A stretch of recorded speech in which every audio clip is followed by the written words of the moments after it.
السلام علیکم ورحمۃ اللہ وبرکاتہ۔ میں ہوں آپ کا دوست، آپ کا بھائی فدا حسین قاسمی۔ آج کی ویڈیو میں نئے سال سے متعلق کچھ مسئلے پر گفتگو کی جائے گی۔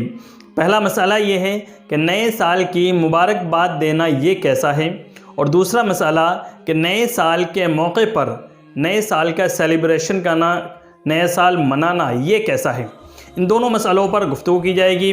اسی طریقے سے دارالعلوم دیوبند کا فتویٰ اس تعلق سے کیا ہے وہ بھی بیان کیا جائے گا، اور ویڈیو کے آخر میں آپ کو بتایا جائے گا کہ ہمیں نئے سال کے موقع پر کیا کرنا چاہیے اور کیا نہیں کرنا چاہیے۔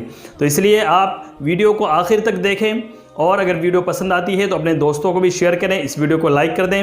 اگر آپ چینل پر نئے آئے ہیں تو سبسکرائب کر کے چینل کو بیل آئیکن کے بٹن کو ضرور دبا دیں اور نوٹیفیکیشن کو آل پر سیٹ کر دیں۔ تو چلیے آج کی اس اسپیشل ویڈیو کو شروع کرتے ہیں۔ یہ دونوں الگ الگ مسئلے ہیں۔ پہلا مسئلہ کہ نئے سال کی مبارکباد دینا یعنی کسی کو ہیپی نیو ایئر کہنا یہ کیسا ہے، اور دوسرا مسئلہ کہ ہیپی نیو ایئر منانا یعنی نئے سال کا سیلیبریشن کرنا۔ یہ دونوں الگ الگ مسئلے ہیں۔ میں ان دونوں مسئلوں کو واضح طور پر آپ کے سامنے بیان کروں گا۔ تو پہلا مسئلہ کہ نئے سال کی مبارکباد دینا یہ کیسا ہے۔ تو دارالعلوم دیوبند کا فتویٰ اس تعلق سے کیا ہے وہ آئیے دیکھتے ہیں۔ تو دارالعلوم دیوبند کا فتویٰ ہے، فتویٰ نمبر ہے 1438، 528 اور 535۔ اس کے اندر لکھا ہے کہ ہیپی نیو ایئر کہنا یہ حرام تو نہیں ہے، اور نہ ہی ایسا کہنے سے کوئی مسلمان ایمان سے خارج ہوگا، مگر پہلی جنوری کو ہیپی نیو ایئر کہنا یا نئے سال کی مبارکباد دینا انگریزوں کا اور یہود و نصارہ کا طریقہ ہے، اس لیے ہم مسلمانوں کو اس سے احتراز کرنا چاہیے، بچنا چاہیے۔ اب آئیے دوسرا مسئلہ دیکھتے ہیں۔ دوسرا مسئلہ یہ ہے کہ نیا سال منانا یہ کیسا ہے۔ تو نیا سال منانا تمام علماء کرام کے نزدیک، اور یہ بالکل متفقہ مسئلہ ہے کہ نیا سال منانا حرام اور ناجائز ہے۔ کیوں؟ اس کی سب سے بڑی دو وجہ ہیں۔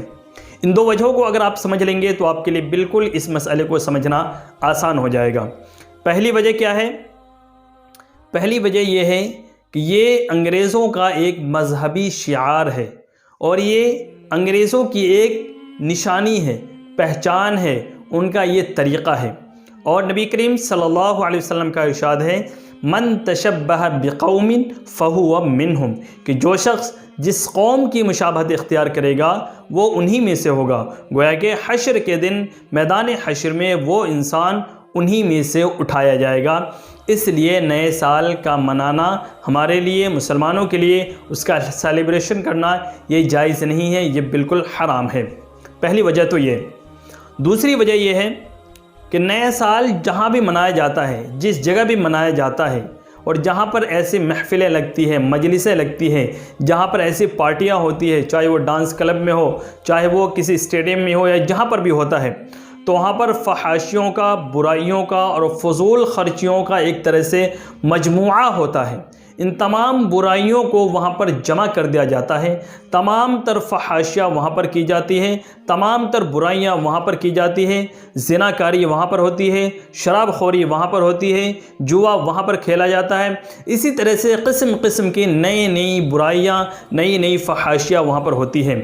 بہت سے تو نوجوان لڑکے اور لڑکیاں ایسے بھی ہوتے ہیں جو پہلی بار اس رات میں 31 دسمبر کی رات میں پہلی بار وہ شراب نوشی کرتے ہیں، وہ پہلی بار زناکاری کرتے ہیں، پہلی بار جوا کھیلتے ہیں، اور پہلی بار کسی برائی کو وہ ہاتھ لگاتے ہیں، کسی برائی کو شروع کرتے ہیں، اور یہ کہہ کے شروع کرتے ہیں کہ ہم نئے سال کے مبارک موقع پر ہم اس کام کو شروع کر رہے ہیں۔ تو یہ وجہ ہے۔ اور سب سے بڑی چیز کہ فضول خرچی اتنی زیادہ ہوتی ہے کہ اس ایک رات کے اندر لاکھوں، کروڑوں، اربوں روپے صرف اور صرف وہاں پر فحاشی کے نام پر، اور ڈھول تاشے، ناچ گانے، ڈانس اور اسی طریقے سے پٹاخوں کے اندر خرچ کر دیے جاتے ہیں، جو کہ اسلام کے اندر بالکل بھی اس قسم کے کام کرنے کی اجازت نہیں ہے۔ اسلام کبھی بھی فضول خرچی کی اجازت نہیں دیتا، اسلام کبھی بھی فحاشی کی اجازت نہیں دیتا، اسلام کبھی بھی برائیوں کے کرنے کی اور اس طریقے سے برائیوں کو عام کرنے کی، اس کو پھیلانے کی کبھی اجازت نہیں دیتا۔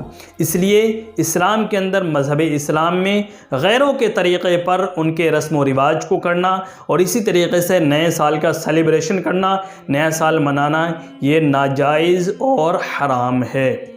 اب یہاں ایک سوال ہوتا ہے جو میں نے آپ حضرات کو بتایا تھا کہ میں آخر میں بتاؤں گا، وہ سوال یہ ہوتا ہے کہ نئے سال کے موقع پر ہمیں پھر کیا کرنا چاہیے؟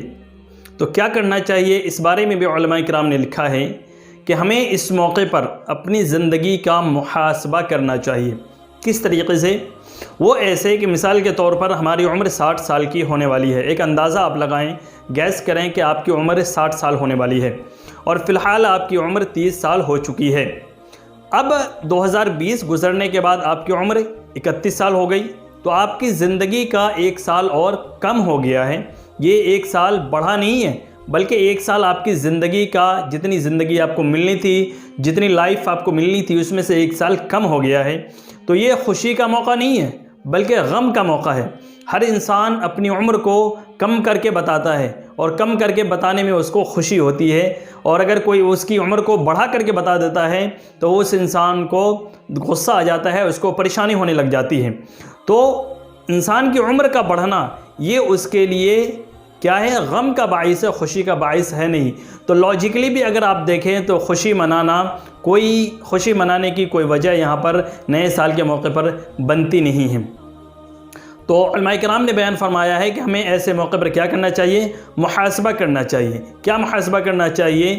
وہ یہ کہ 2020 میں، مثال کے طور پر 2020 میں پورے سال میں ہم نے کیا کیا کیا، کتنے ہم نے اچھے کام کیے، کتنے ہم نے برے کام کیے، کتنے ہم نے دین کے کام کیے، کتنے ہم نے لوگوں کو فائدے پہنچانے والے کام کیے، کتنے وہ کام کیے جس سے ہم نے دوسروں کو، اپنی مخلوق کو، اللہ کی مخلوق کو اور اپنے لوگوں کو، اپنے دوست و احباب کو ہم نے فائدہ پہنچایا ہے، اور نیکی کے کام ہم نے کتنے کیے ہیں اور برائیوں کے کام کتنے کیے ہیں۔ ان تمام کا محاسبہ کریں، بیٹھ کر سوچیں، غور و فکر کریں اور اس کے بعد ایک فیصلہ لیں اور اس چیز پر اپنے آپ کو عزم مصمم کر کے پکا ارادہ کریں کہ اب 2021 میں یعنی کہ نئے سال میں ہمیں ان تمام برائیوں کو چھوڑ دینا ہے جو برائیاں ہم نے 2020 میں کی تھی، ان تمام غلط کاموں کو ہمیں چھوڑ دینا ہے جو غلط کام ہم نے 2020 میں کیے ہیں، اور 2021 میں ہم نئے طریقے سے نئے کام کو شروع کریں گے، اچھے کام کو شروع کریں گے اور برائیوں کے راستے سے ہم ہٹ کر کے نیکی کے راستے پر آ جائیں گے، لوگوں کو فائدے پہنچانے والے کام کریں گے، کبھی ایسے کام نہیں کریں گے جس سے ہمیں کسی کو بھی نقصان پہنچے اور کسی کو بھی کسی کے دل کو ٹھیس پہنچے۔ اس طریقے کے کام ہم نہیں کریں گے۔ یہ عزم مصمم کریں اور جو گناہ ہم سے ہو گئے ہیں ان تمام گناہوں پر اللہ تبارک و تعالیٰ سے توبہ کریں، اپنے گناہوں کی بخشش مانگیں، گناہوں کی مغفرت کے لیے دعائیں کریں اور اس کے بعد آئندہ ان گناہوں کے نہ کرنے کا پکا عزم کر کے 2021 کی شروعات کریں۔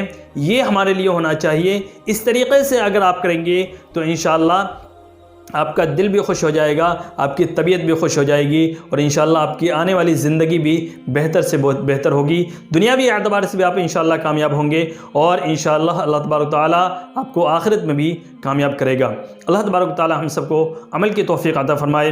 امید ہے آج کی ویڈیو سے آپ حضرات کو بہت کچھ اہم سبق ملا ہوگا، بہت سی جانکاری کی باتیں، بہت سی کام کی باتیں آپ حضرات کو سیکھنے کو ملے ہوں گی۔